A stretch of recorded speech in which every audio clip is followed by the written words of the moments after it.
when I was at my lowest, I was really indignant, right? So I was saying that it doesn't make sense, God, that you would put us on this earth with all of these amazing foods and cultures and cuisines and say that you can't touch it, you can't eat it. So I never tried to become an absolutist with my diet. I wanted to be able to embrace food, enjoy food, but do it in calorie conscious ways and find out better ways to prepare so that way I could fuel my body. Welcome to the Spartan DEKA Series on Spartan Up with Jarod Cogswell, Director of Sport, and Yancy Culp, Director of Programming. What's up, Spartans? Welcome to the DEKA Series on the Spartan Up Podcast. I'm your co-host, Jarod Cogswell, along with my brother, Yancy Culp. And today, we've got a man that has inspired millions of men and women to eat healthy and stay fit with his popular website, social channels, and YouTube channel called Fit Men Cook. And his name is no other than Kevin Curry. This episode of Spartan Up is brought to you by Durolane, a single injection that may provide up to 6 months relief from osteoarthritis knee pain. Risks can include general knee pain and pain at the injection site. You can see full prescribing information at durolane.com. Kevin, welcome to the DEKA Series on the Spartan Up Podcast. What's going on, y'all? First off, the amount of energy in that intro is epic. That is like the most epic intro ever. You know what? We got more Bruce coming. Buffer, I know if Bruce Buffer, if he can't do it, let me tell you what, Jarod Cogswell, please, y'all, UFC, call him. Jarod Cogswell can headline any UFC fight. Fighting out of the red corner. Usually I don't have descriptions that long, man, but you've done that. I mean, you've done everything. And then when you get to throw in a DEKA mark on top of it, that's the cherry on top. Listen, for the listeners out there and the viewers, why is Kevin Curry so darn relatable? I want you to picture a man that's unfit, out of shape, depressed, sitting in a cubicle. We're talking about a guy that studied business and politics. He's sitting in a cubicle and he says, wait, whoa. I want to take charge of my beautiful machine. It's not real beautiful right now, but I'm going to make it beautiful.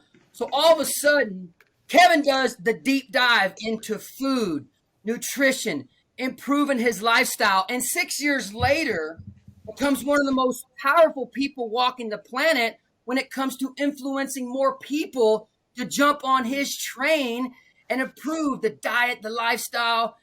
And I'm going to give you a very special shout out, Kevin. This means a lot to me because I am married to one of the most well-respected dietitians walking the planet.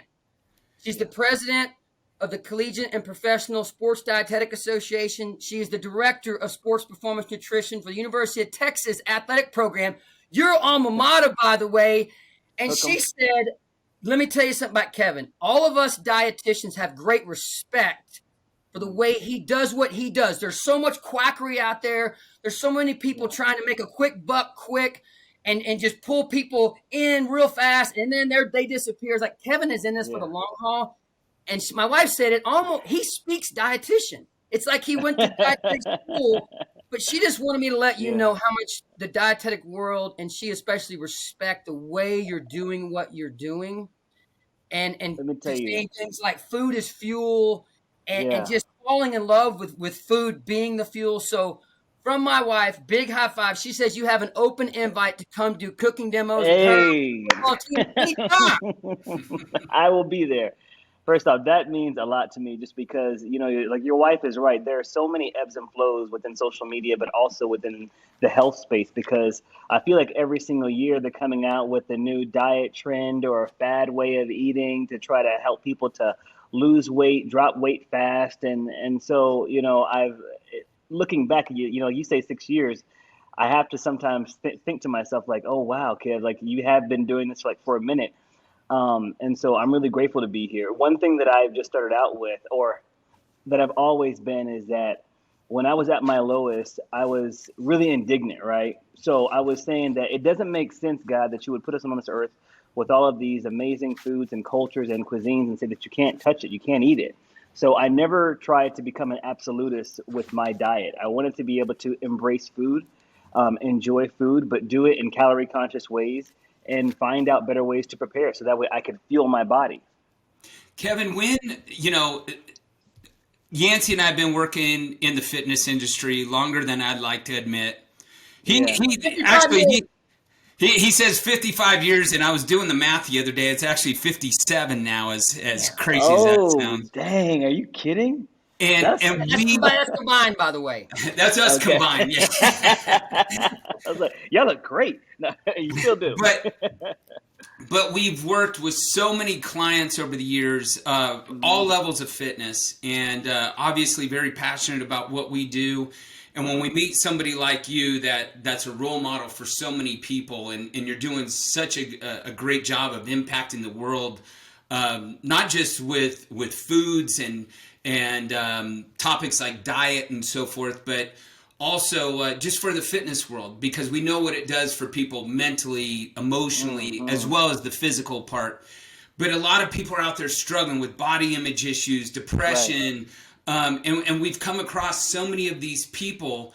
Can you just explain, like, when did the light bulb go off for you and start this journey to where you are today? Yeah, I think there were two light bulbs. The first one was, this is years ago, y'all. So this is around the time when Facebook didn't have those provisions on there where you could restrict where people can tag you in photos. And I went to a wedding, and my friends, like well-intentioned, they just tagged me in all these photos. And when I went to go see the photos that they tagged me in, I was like, yo, how can we delete these photos? I had no idea that I had just gotten that size. I was really greasy, no pun intended. Like, I was always sweaty. I sweat now anyway, but just I didn't like what I was seeing. And that was the first part of it. And the second time was shortly after that, because I did what everyone does. They'll start to work out and start to run. So I was not into weightlifting. I was really, really weak. I didn't want to go to the gym because I was super embarrassed. So I would just start running a whole bunch. And that didn't work out. So I sought out this personal trainer, one of those persons on social media who just has this great physique. They're into bodybuilding and stuff, so they know how to go ahead and cut weight pretty quickly. And they quoted me some ridiculous price for 4 weeks. And I was thinking, Kev, this is the final straw. Like, you went to a great high school, went to a darn good university, you went to graduate school. Surely you can go and figure this stuff out. So I went to Half Price Books, and I just literally bought every single book they had there. But I had to reach that like rock bottom moment for me. Now, I'm oversimplifying it in that it was just that picture, but also, like what you said, it was a mental health piece.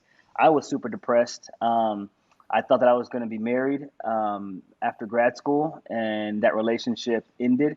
The stock market crashed, so I found myself back at home on my parents' couch in Dallas, Texas, as a 30-year-old, just trying to figure out, like, where in the world could I go from here, and what went wrong? What did I do wrong? Because, we're taught, as this generation, well, just go to school and do this and do that, and you're going to be fine in life. And life was not working out that way. And so I would therapize with a whole bunch of eating and drinking. So when I hit that rock bottom moment, I was literally desperate to try anything. And I've worked with a lot of people over the years, and people have reached out, and I can always literally predict the ones who are going to have success because they are so desperate to try anything. They will come up to me and say, hey, saw you here in the grocery store. When you posted this video, when you said this, I want to know, why'd you do that? Because I started to do that too. It's like they will just take anything that they can to try to get to that point. And that's where I was. I'm not ashamed to say either. Like, the reason why food became a really big part of it is that I was so desperate. I was trying every single supplement out there. Like, if I peed in a cup, it would eat through that cup. I was taking the Anna Nicole Smith diet pills. And when she died, I was like, oh, I got to start taking those right away. No offense, rest in peace. But I was just so desperate for a change. So I know that feeling very well. And as the years have gone by and as I've done this more and more, one thing that I've always done, Jarod, is I've always gone back to those journals and to remind myself of who I was. So that way I never lose that. Man, I love that. And I appreciate you sharing that. And I'm sure that there's listeners on here who can relate, I think this is such an important podcast for us because, we talk a lot about fitness and mindset and so forth. And, we haven't really brought in the nutrition element to this, but I think the other cool thing that you've done is simplified the process. And before we get to that, I do want people to understand that the gains that you've made along the way too on the fitness side. Because I'll tell you what, when I saw Kevin Curry's picture on the podium at DEKA Fit, I was like, man, that I'm gonna call him Quadzilla because you look like you've been under the bar and you've been lifting a few weights here and there. Yeah, yeah.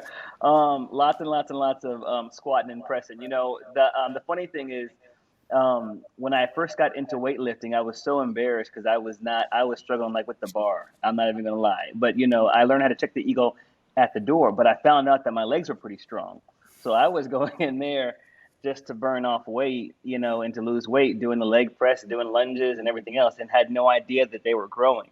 So that's why it looks the way a little lopsided. Well, I'll tell you what, if I had legs like that, I'm a mountain climber, right? I need legs like that. I'd climb Everest by now. Kevin, this is a mainstay in our kitchen. Oh, man, I love it.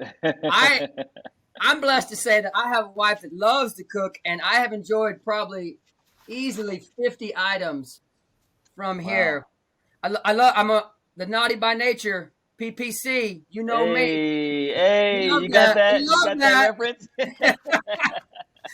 I've got to bring up a piece in here, and there's a section where I like to tell my clients that even if you don't have a certification, you're not certified in a certain thing, we all have the ability to be a coach in us. Yeah. There's a page in here where you talk about your friend Greg.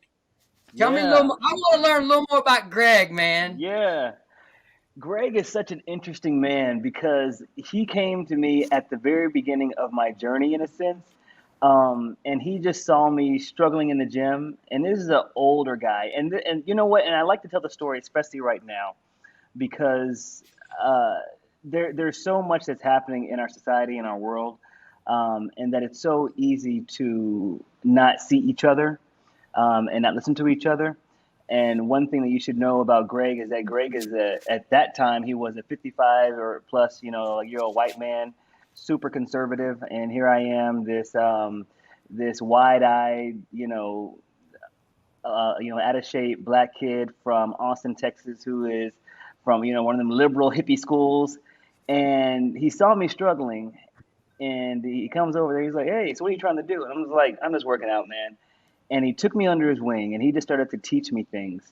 And we became workout partners, and we would talk about life and everything in between, and stuff we agreed upon, stuff we didn't agree upon. But one thing that brought us together was our love to live a healthier and happier lifestyle.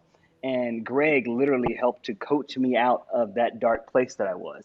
I didn't realize that at the time. And so when I wrote that book, I thought it's really important to pay homage to the people along my path that have truly helped to put me on that right path, because sometimes we discount what a kind word can mean to somebody, or seeing somebody in the gym who's not doing something correctly. And, I feel like in this day and age, it's always a race to see who can pull out their phone, record it, and upload it for a big joke. Mm-hmm. But what if instead of doing that, you walked over to that person saying, "Hey, you know what? I was doing the same thing. You know what? Here's how you can do this better, or here's another way to actually go and do this." And you begin to, show people and teach people. And it was in that sentiment that Greg showed me, a different way. He was one of the first persons to get me open to this idea of meal prep. Like, oh, this is what I do, because I'm an older guy and I'm trying to do these bodybuilding shows. And so he would tell me about how to get all my meals together and carry them together. So I started to get another backpack to take to work with all my meals. So it's important that that we really that we don't discount those ways that we interact, and also celebrate the ways that a love of fitness can bring us all together. Did you hear that, Yancy? That's a He said celebrate. Celebrating. We talk about celebrating fitness all the time. And, you know, Kevin, I definitely want to share with the audience, like, your best practices here in just a bit for making the right choices when it comes to food and so forth. What I loved, I saw a podcast with our CEO that you did with Joe DeSena, and learning more about you. One, I really love your authenticity. I feel like we're all aligned on this podcast today, because we're all here to light one another up, light up the planet, is what Yancy and I like to share. But you have a phrase that I really like, is reimagine food. Yeah. Reimagine food. Can you share that concept? Yeah. You know, I'll share it in the context of how I got my parents to start making some healthier decisions. My dad was struggling with some really big, like, health issues, lots of inflammation in his body, and I try not to prescribe, you know, certain ways of, you know, eating to everybody, but I told my dad for sure, because I'm not a vegan, or I'm not a plant-based, primarily, you know, dieter, but I said, I think that you would really benefit from a plant-based diet. And as I was talking to them, they were more open to it because they were in such a low place.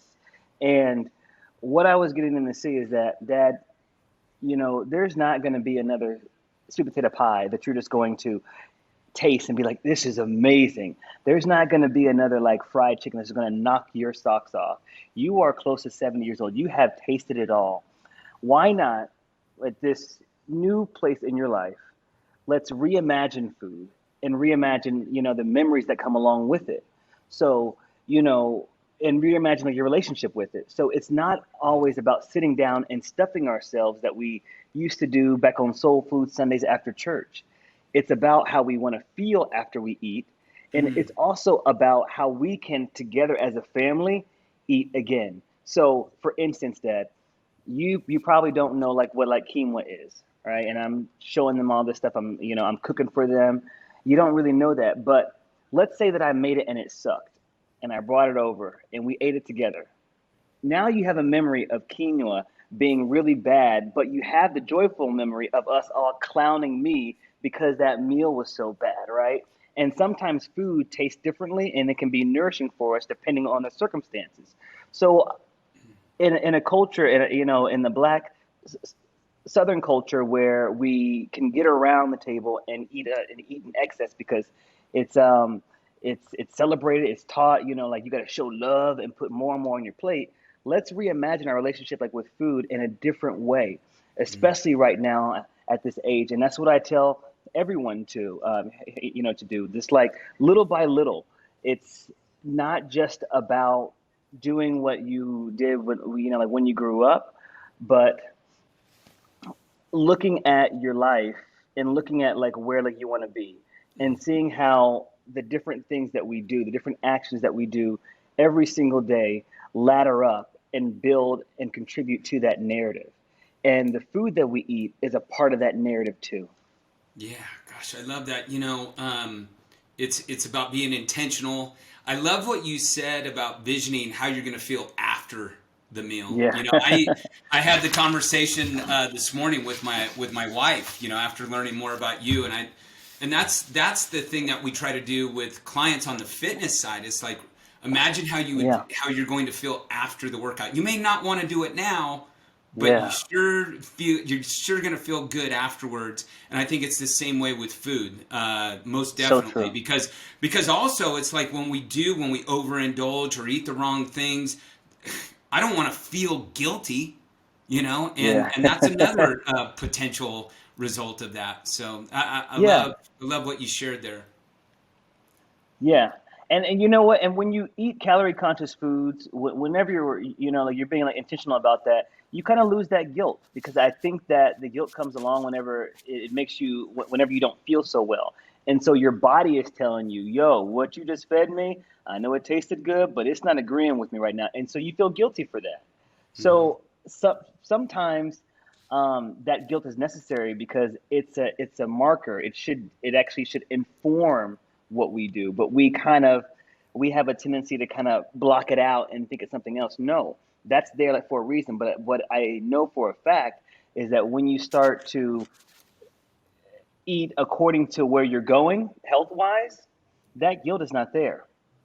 Yeah. I think it's important for us to kind of reframe this for everyone tuning in, where you are today, and let's back up several years and unfit, overweight, closing ourselves at home by ourselves, over drinking, overeating, Mm-hmm. contemplating suicide, all stuff that's in the book that I've enjoyed reading. And it's like, okay, now that this amazing influence to others, those bookends are far apart. But I think I think it's very important because there are other people out there that right now that are listening or tuning in that are stuck in the exact same rut you were in. So, man, it's been inspirational for me and my Thank you. wife, and it always is when we do these. But learning more about our guests. So, you want to dive in a Yeah. little more on that amazing journey. Yeah, and you can stop me. I'm Southern, so I can talk all day. So you just need to just tell me like when is enough is enough. But what I'll say is this to that person out there who's listening to this podcast, and that may have resonated with you. One thing that I did, and I'm encouraging you not to do, is just to look how far away from that finish line you are. And I think that I started to get a lot more depressed. Because I would look at my life and be like, yo, you didn't used to look like this. You didn't used to feel like this. Oh, my God, you can't even do a push-up. Man, you so far away. Man, you used to be able to run. Kev, you can't even run anymore. And the more I rehearsed that in my mind, the more depressed I got. And what I try to get across in the book is I have this saying, we got to stop trying to boil the ocean. And I think that we do that in fitness. We do that especially with food on day one. Like when you make a decision to start eating better, we try to do everything at once, and then we're frustrated when the whole ocean isn't boiling. That's just because it's a really big task. But if you can just take a small part of that ocean, a pot of that ocean, boil that will actually boil. And then little by little, if you keep on doing that, we can heat up the ocean this way, right? I know it's a really big analogy, but this is what I did to get out of my rut. So I wasn't looking. I had to tell myself, Kevin, you aren't that same person anymore. No, of course you can't do push-ups, but you're older now. You're busier now with work. Your circumstances have changed. You've gained some more weight. No, you can't run that, but it's okay. But you're running today. But you're running like right now. And so the more I could kind of live like in the present and focus on these small things from day to day, I became less depressed about being so far away from, from that in place, from that happiness, until literally I just woke up one day and I look back and I'm like, yo, I literally just transformed my life and I didn't realize it. And that's because I took it day by day, hour by hour. I had a conversation today with somebody right before this podcast who was in a pretty dark place. And I shared with them, they were pretty emotional. And I shared with them, one thing that you have to do as well, I know this part sucks, but you got to become your own best cheerleader. You got to celebrate you. You got to be kind to yourself. I know, especially men in this culture, we celebrate.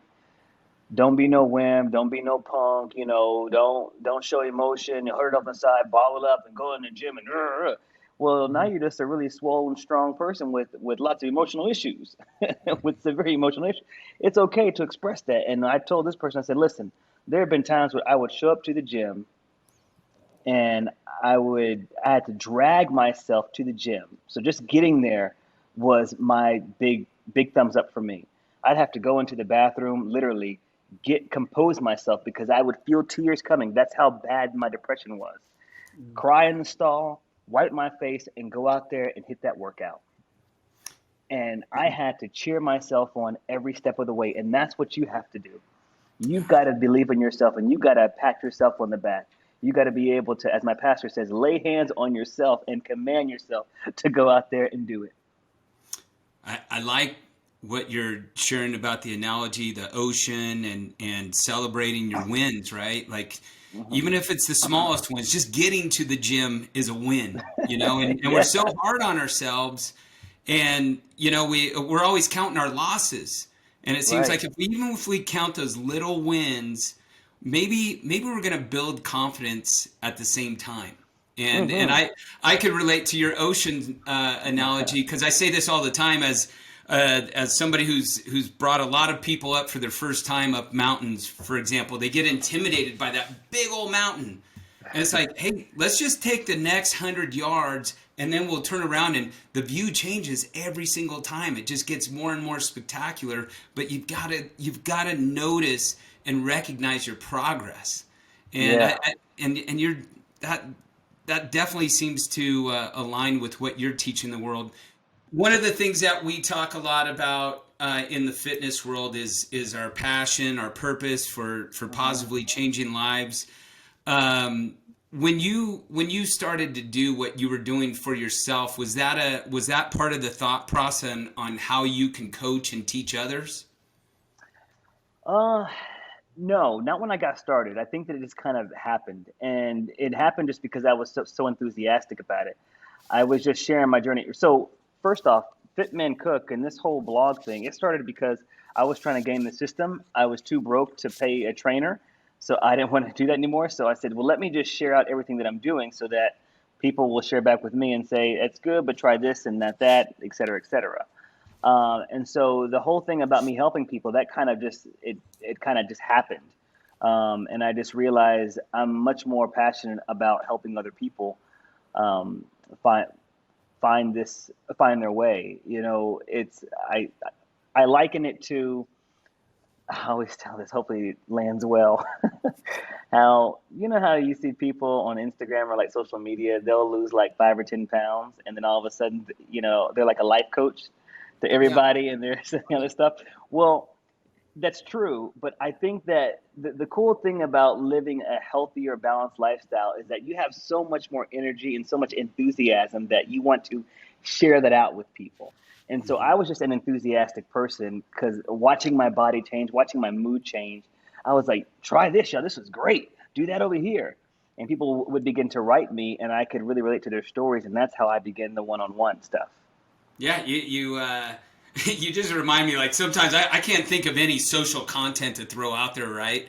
But when you go out Yeah. and inspire yourself, you want to, like, hey guys, check this out, and this is what we should all be doing, right? So, Right. Right. I'll tell you, I live in a house where possibly every single diet, nutrition, recipe, food book that's ever been written is in this house. I'm going to bring this to the forefront one more time. This book gets used Oh so damn man. much. We always want to provide the listeners with great insight and tools. Fit Men Cook is a great tool, and it's one my wife goes to all the time. Listen, there are over 100 flavorful and easy to cook recipes. Our favorite is the comfort food makeover section. That is beyond epic. You know, kind of taking Yeah. great comfort foods and making them a little lower calorie, a little Yeah. healthier versions. I've enjoyed some of those. 260 on page 260, folks. The sweets and snacks, some low calorie masterpieces on page 260. And Thank you, man. I really appreciate another that. shout Yeah. out for the book for the listeners. Yeah, yeah. Thank you so much. That book was a huge like labor of love. It took me about a year and a half to write. I had been asked for quite some time to write a book, but I just didn't think I had anything. And then all of a sudden, I just said, okay, I think I know like what I want to say. I think I know.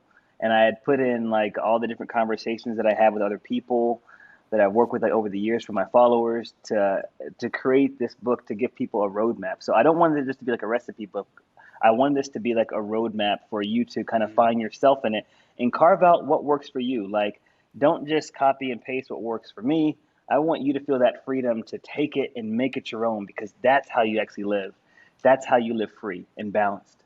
And when I brought up the dietitians, how my wife just works with tons of dietitians, and how that part one that comes before the recipes, there's so much good mental conditioning that people that aren't dietitians get wrong, and they love that you are getting it right in a way where there's very few diet or food books that dietitians will recommend. Yours Yeah. is one that they will recommend, man, and that always It makes means me so feel much. You good. have no idea. It means a whole lot to Absolutely. me. Kevin, if we were to say, just off the cuff, and maybe it's not off the cuff, but what we're always trying to do on this podcast is educate our listeners, obviously, and definitely from a fitness standpoint. And I think there's so many people out there struggling, again, not just with exercise adherence, but also the choices they make. And there's a lot of people out there trying to, out-train their diet, right? Yeah. What are your 3 to 5 top best practices that you share with somebody that is struggling? I mean, in fact, it doesn't even have to be somebody struggling. It's just like, what's going to help me here make better choices when it comes to food? Yeah. So one thing that I would say is just start small. Like I said before, I think that's the number one place that I see that people fail, is that they'll see the sexy photos on social media about people just having like a whole table full of meal prep or all their stuff prepped and whatnot. Or overhauling their old diet. I'm going to go and do keto. I'm going to do, Atkins or, or whatever diet. Joe was trying to get you on Sprouts. Remember that? He's Sprout lasagna. What the hell? Sorry, go ahead. No, I forgot about that. And so I just feel like if you just start small, I think that you can gain like your momentum.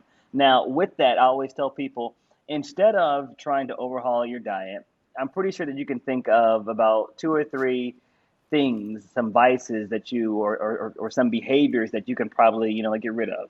So start with that instead of trying to overhaul your diet, because sometimes those can be like the biggest barriers. So for instance, a lot of people like to drink sweet, sugary, sodas and drinks. So we're going to work for the next 21, 30 days on like reducing that. So maybe like if you were drinking one every single day, we're going to go to maybe trying for a week, doing it 3 times a week, and then twice a week, and then maybe just once a week. And when you see how easy that you can do that, then you get a lot of momentum. You're like, oh, that wasn't so hard. It's kind of like playing like a video game. If the first level was as hard as the final level, then nobody would do it. Why? Because they'd be so frustrated and they just stop. So the video game is designed to be easier, and it gets harder and harder and harder, but you're gaining skills along the way. If you look at your diet that same way, you'll have lasting success. And then the third thing that I'll say that really helped me was and Yancy, it's funny that you talked about this chapter in the book, but the comfort food makeovers. Sometimes we get in trouble when trying to eat healthier, quote unquote, healthier, because we're eating stuff that people have told us to. What if we actually eat foods that we already really like and and the cuisine that we really like? So part of my thing was taking foods that I really enjoy and transforming them. So I love Mexican food. I'm here in Texas, so that's a staple part of my diet. I was figuring out, how can I make a lower calorie quesadilla? How can I take out all that cheese? And I was putting in other stuff like guacamole and lean chicken breast and fresh vegetables, and not drowning them out in butter and oil, swapping out the tortillas. And all of a sudden I had something that I would actually eat and that I could enjoy on a daily basis. So if you can take foods that you really enjoy, break them down into the core ingredients, and then figure out ways that you can cut the calories in them, that's another proven way that you can have some success, because again, you want to make your diet something that you'll actually eat. And I think that when I say that, you're like, duh, but how many times have you just eaten stuff that somebody told you, but you really hate it? So there's that. Yeah, that's great advice. And so many people need it. And thank you. I mean that sincerely. You are truly making a positive impact on the world. You're an amazing individual. I love your story.